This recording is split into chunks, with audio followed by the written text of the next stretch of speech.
뭐 아무래도 민주당이 길을 먼저 해봐야 될 것 같은데 먼저 왜냐하면 지지자들이 많이 좀 걱정하시고 고민하시고 이럴 수 있으실 것 같아요. 그러니까 지지율도 물론 뭐 지지율 회사마다 약간의 여론조사 회사마다 약간의 차이가 있긴 하지만 약간 조금 이제 민주당이 좀 고전을 면치 못하는 모습도 보이고 있고 이래서 또 공천 관련된 갈등이 어쨌든 보수 언론이 의도적으로 그렇게 보도한다는 얘기도 있긴 합니다만 여러 가지 이제 파열음들이 나오고 있는 상황이니까 일단 의원님 보시기에 전체적으로 그 민주당의 공천 상황 어떻게 분석하고 계세요? 뭐 국민들 눈높이에는 좀 미치지 못하지만 저는 그래도 뭐 통상적인 정도 수준은 진행되고 있는 게 아닌가 생각을 하고 있고요. 예. 원래 여당은 좀 일사불란합니다. 예. 그다음에 야당은 뭐 백가쟁명이죠. 예. 사실은. 그다음에 맞습니다. 이재명 당대표가 그 여의도 또 예. 국회 경험이 굉장히 적은 편 아니겠습니까? 그렇기 때문에 당내 상황 파악하는데 좀 시간이 많이 걸리고 있고 또 여러 의견들을 듣다 보니까 왜 이렇게 신속하게 또 과감하게 못하냐 하는 이런 여론도 있지만 여러 네. 의견을 듣다 보니까 조금 지대는 측면도 있고요. 예. 저는 뭐 지금 당의 공천 내용적으로 보게 되면은 예. 그래도 국민 눈높이에 맞추려고 굉장히 노력하고 있고 또 그런 결과들이 최종적으로 공천이 끝나고 나면 보일 거라고 봅니다. 예. 뭐 여당 같은 경우는 아무런 변화가 없거든요. 없죠. 쇄신도 없고 쇄신 감동도 없고 예. 현역 의원들은 단 한 명도 컷오프되지 않고 있습니다. 예.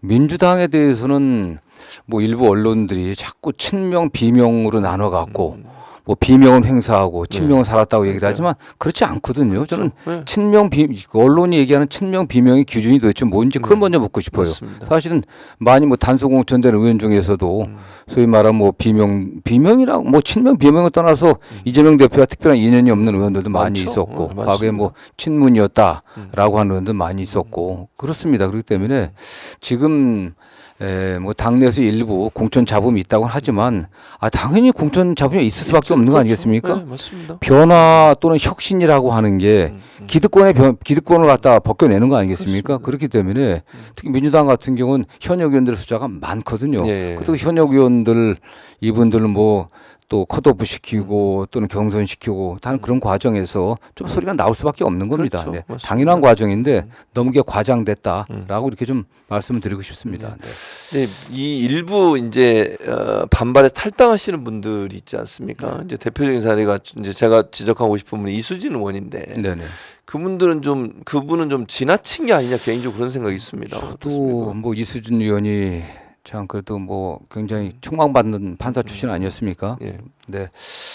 좀 안타깝습니다. 안타깝습니다. 어쨌든 당내에서 이제 평가 할 때 뭐 제가 정확한 뭐 그 과정은 잘 모르지만 예. 제가 들은 여론이 뭐 지역구 관리가 좀 굉장히 문제가 있다. 특히 지역에 연고가 없이 와서 당선이 됐는데 4년 동안 지역에 이사도 하지 않고 거주하고 있지도 않다 뭐 이런 얘기도 있고 뭐 그런 것 같습니다. 어쨌든 또 나경원 의원이 굉장히 지역 관리 열심히 했다는 얘기도 있고요. 두 분 간에 경쟁력 조사를 하다 보니까 좀 굉장히 미치지 못했지 않았나 뭐 그렇게 추측을 해봅니다. 그러나 어떻게 됐든 간에 당에서 그 전략적으로 결정하지 않았습니까? 예. 뭐 전략적으로 결정한다고 하는 것은 바로 공천 탈락이 아닙니다. 그렇죠. 사실 맞습니다. 전략적으로 후보를 결정하겠다는 거거든요. 그 전략적으로 경선할 수 있습니다. 그렇습니다. 본인 포함해 갖고 예. 전략적으로 경선할 수 있는데 다만 그 경선이 당헌상의 룰이 아니라 전략적으로 전당원 투표를 할 수도 있고 네. 또 반대로 일반 국민만 상대로 해서 할 수도 있고 예. 그 경선의 방법을 전략적으로 선택할 수 있기 때문에 단지 전략적으로 지정됐다는 것만 갖고서 탈당을 하시고 또 어쨌든 본인이 4년 동안 민주당에 몸담고 있지 않았습니까? 그랬었죠. 또 민주당이었기 때문에 국회의원이 되셨고 활동을 그렇습니다. 하셨는데 예. 어떤 거기다 그렇게 과도하게 비판하고 하는 것은 좀 안 좋아 보입니다. 좀 안타깝기도 하고요. 네. 다른 것보다 이재명 대표를 마치 백현동 그 김인섭 씨 관련된 네네. 판결과 연결돼 있는 것처럼 그렇게 얘기하는. 왜냐하면 판결문에 명확하게 이재명 대표 연결성을 찾지 못했다고 돼 있거든요. 네네네. 근데 그렇게 얘기하는 거는 너무 좀 심한 거라는 생각이 심한 들었어요. 정도가 예. 아니라 본인도 예. 그 판사 출신 아닙니까? 네, 더군다나. 맞습니다. 그런데 그 판결을 보면은 이재명 시장이었을 때 이제 그분이 어떤 역할을 맡은 거 있었지만 이 사건과 관련해서 전혀, 그 예. 사건과 관련해서 연관성을 없다고 찾아볼 수는 없는 거 예, 아니겠습니까? 그렇게 돼 근데 있어요, 그걸 판결문에. 갖고서 마치 본인이 예.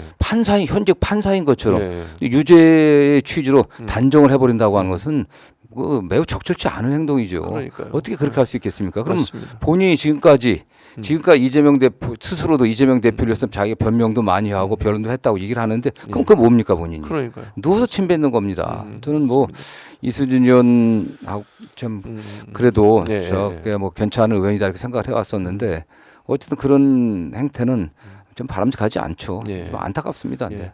그리고 이제 지도부 내에 분란이 있는 것처럼 언론들이 자꾸 보도를 해서 오늘 아침에 이제 홍익표 원내대표가 그런 거 없다. 네. 그렇게 이제 SNS 글을 올렸거든요. 그러니까 실제적으로 그러면 이게 언론이 막 보도하는 것처럼 홍익표 원내대표와 이재명 대표 간에 무슨 알력 싸움이나 아니면 공천 관련된 갈등이나 이런 게 있는 겁니까? 대체 실체가? 저희가 그 정당이 네. 다양한 의견이 존재하는 거 아, 아니겠습니까? 그럼요. 각 그렇죠. 당마다 약간의 견해 차이도 있을 수 있고 또 공천에 대해서도 어떤 인물에 대한 평가라든가 어떤 기준이라든가 관련해서는 다양한 의견이 있을 수 있습니다. 네. 그 의견 중엔 이견이 있을 수가 있는 거죠. 그렇죠. 예. 만약 그게 당대표나 지도부가 일사불란하게 간다고 하면 그건 그게야말로 이상하죠. 뭐 우리 북한과 같은 그런 체제죠. 거죠. 네. 지금 여당이 그런 거 아니겠습니까? 한동훈 비대위원장이 뭐 특정 지역에 가서 어느 후보를 갖다 사실상 그냥 소위 말하면 내리꽂기로 이 사람 공천됐다. 이렇게 해도 아무 얘기하지 않잖아요. 그렇습니다. 여당의 중진 의원들을 장기판의 말처럼 이리 옮기고 저리 옮기고 있습니다. 그렇습니다. 한 지역에서 4선, 5선 하신 분들, 3선, 4선 하신 분들을 또 딴 데 가라.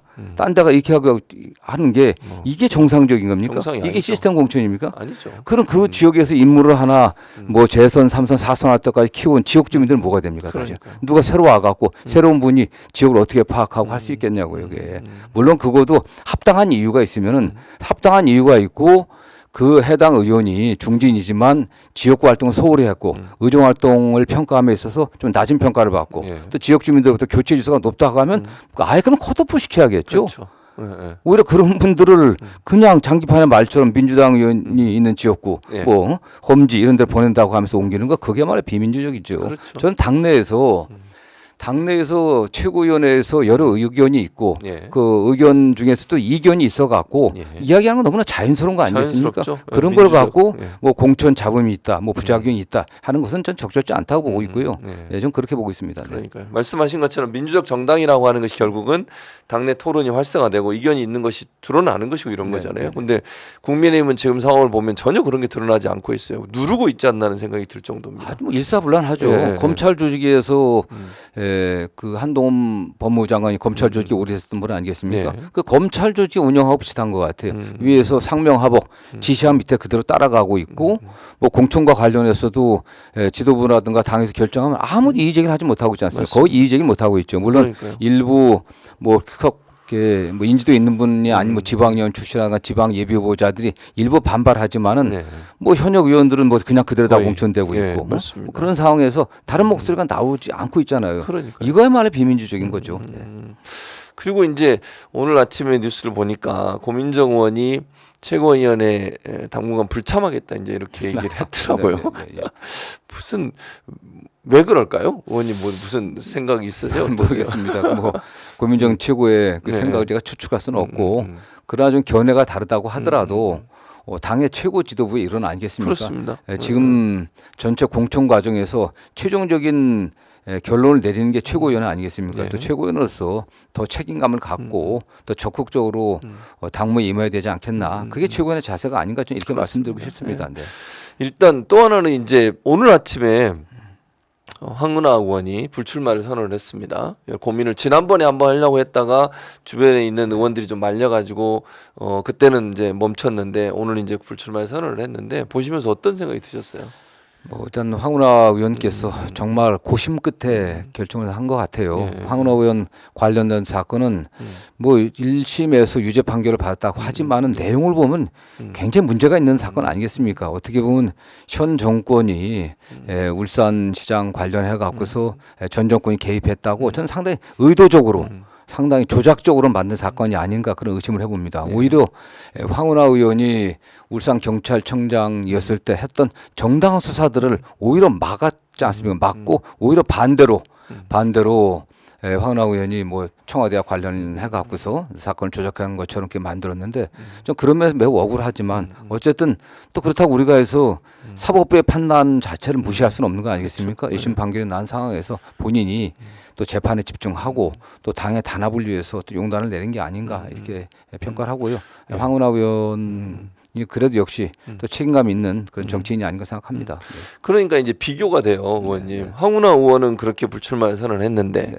노웅래 의원께서는 이제 계속 농성을 하시면서 그러고 계셔서 비교된다는 생각이 들거든요. 억울할 수 있죠. 근데 황운하 의원은 아까 말씀하신 것처럼 억울하지 않겠습니까? 네. 본인도 억울하지만 전체 총선판에 미칠 영향을 고려하고 생각해서 그런 결단을 해주셨는데 노웅래 의원께서는 계속 저러고 계셔서 좀 비교된다는 생각이 드는데 어떻게 보세요? 저는 뭐 노웅래 의원하고 굉장히 개인적으로 가까운 사이였습니다. 늘 가까운 사이였고 여러 현안에 대해서 의견을 주고받는 그런 사이였는데 좀 안타깝습니다.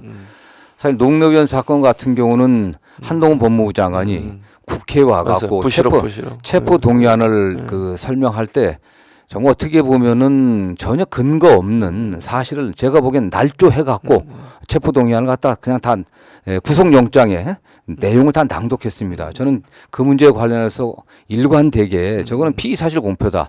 판사가 보기도 전에 영장 당당 판사가 보기도 전에 국회에 와서 피의사실의 요지만 체포의 필요성만 얘기하면 되지 구속영장의 전문을 다 읽어본 그런 사례가 사실 없었어요. 없죠. 한동훈 법무부 장관 와서 이런 전례를 만들어냈는데 저는 국회의장께서 굉장히 문제가 있다고 생각합니다. 이 문제 관련해서는 제지를 했어야 되거든요. 어쨌든 그 과정에서 뭐 돈 부스럭거리는 소리까지 들렸다고 얘기했지만 재판 과정에서 전혀 사실과 다름이 드러나고 있습니다. 저는 그 재판 내용도 이렇게 보고 쭉 그 재판 과정을 이렇게 살펴보았는데 거의 사실 지금까지 입증이 되질 않고 있어요. 그러나 어쨌든 이게 또 재판 중에 있는 사건 아니겠습니까? 국민들은 지금 뭐 재판 내용 국민들이 보고 있지는 않고 그 당시 한동훈 법무부 장관이 국회 와서 노웅래 의원에 관련된 거의 피의사실 공표성에 그런 체포의 필요성 얘기할 때 그것만도 많이 기억하고 계시거든요. 그렇습니다. 그래서 그런 측면에서 좀 개인적으로 굉장히 억울하고 안타까운 점이 있는 건 분명합니다. 그러나 또 그럼에도 불구하고 당에서 또 해당 지역을 전략적으로 결정했다고 하면 또 지도부가 의논해갖고 이렇게 문제를 풀어가야지. 당 그 대표실을 당 회의실을 또 점거라고 표현해 그랬잖아요. 거기 가서 어떻게 농성을 하고 농성하고 다시 투쟁하는 건 적법하지 않은가. 또 노웅래 의원은 정말 좀 뭐 신사적이고 점잖게 의정 활동을 꾸준히 잘해왔습니다. 그 아버님부터 마포에서 40년 동안 정치를 해왔는데 많은 당원들 또는 지지자들이 좀 굉장히 안타깝게 생각하고 있으니까 저는 뭐 노웅래 의원께서 좀 합리적인 그런 선택을 하길 좀 바라는 바입니다. 그러니까 좀 그러셨으면 좋겠어요. 이게 총선 전체판에 미칠 영향을 좀 고려하셨으면 좋겠다는 생각이 듭니다.